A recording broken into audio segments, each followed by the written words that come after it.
அன்பார்ந்த மாணவர்களே, உங்களை ஆஷ்வத் அகாடமி யூடியூப் சேனலுக்கு உங்களை அன்புடன் வரவேற்கிறேன். இன்றைக்கி நாம் 10th class maths chapter 1 relations and functions பார்க்கலாம். அதில் எடுத்துக்காட்டு 1.18 பார்க்கலாமா.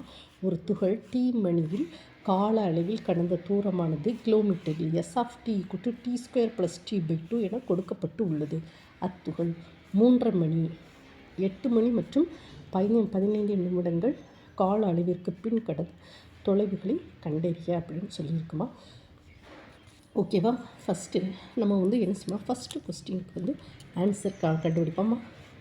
துகள் டி மணியில் கடந்த தூரம். ஸோ நம்ம எழுதுவோமா.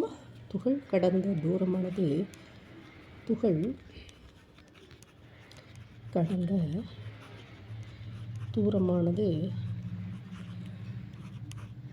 S(t) t² + t/2.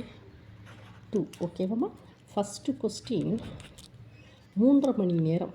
அப்போ t = 3.5.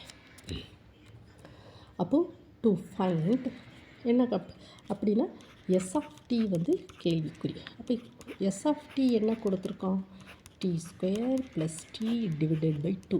That is equal to டீக்கு வேல்யூ என்னது, 3.5 the whole square plus 3.5 / 2. So S(t) இதெல்லாம் சிம்பிளிஃபை பண்ணால் கிடைக்கிற ஆன்சர் இதுதான் ஆன்சர். ஓகேவாம்மா, நீங்கள் செக் பண்ணிக்கோங்கம்மா. செகண்ட் கொஸ்டின் 8 மணி மற்றும் 15 நிமிடங்கள். அப்போ 8:15. ஓகேவாம்மா. 8:15 அப்படிங்கச்சியும் t = 8.25. ஓகேவாம்மா. அதாவது நம்ம என்ன சொல்லலாம், 0.25 15 நிமிடங்கள் அப்படி சொல்கிறோம். இப்போ பாருங்கம்மா, அரைங்கச்சுமே 3.5 வருது, 15 நிமிடங்கள். அப்போ கால்னா 25. ஓகேவா. என்ன கேட்டிருக்கோம், S(t) கொஸ்டின் மார்க். அப்போ S(t) = t² + t/2 8.25 the whole square plus 8.25 / 2. So S(t) = answer என்னதுமா, இதெல்லாம் சிம்பிளிஃபை பண்ணி பார்த்தா 38.15 சொல்லி கொடுத்துருக்காமா. கிலோமீட்டர்.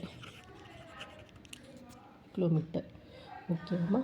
இது உங்களுக்கு ஃபங்க்ஷன்ஸ் அண்ட் ரிலேஷன்ஸில் சாப்டர் 1 எடுத்துக்காட்டு 1.8 நான் உங்களுக்கு சொல்லி கொடுத்துருக்கோம்மா. இனிமேல் நீங்கள் என்னுடைய ஆஷ்வத் அகாடமி யூடியூப் சேனலில் நிறைய வீடியோஸ் போட்டிருக்கேன். எல்லாத்தையும் நீங்கள் போய் நல்லா படித்து நல்லா தெரிஞ்சுக்கோங்கம்மா. அதுக்கப்புறம் இந்த வீடியோ உங்களுக்கு பிடிச்சிருந்தா லைக் பண்ணுங்கள், ஷேர் பண்ணுங்கள், சப்ஸ்கிரைப் பண்ணி அந்த பெல் ஐக்கான் சிம்பிளை கிளிக் பண்ணுங்கள். ஓகேவாம்மா ஸ்டூடெண்ட்ஸ். Thank you students.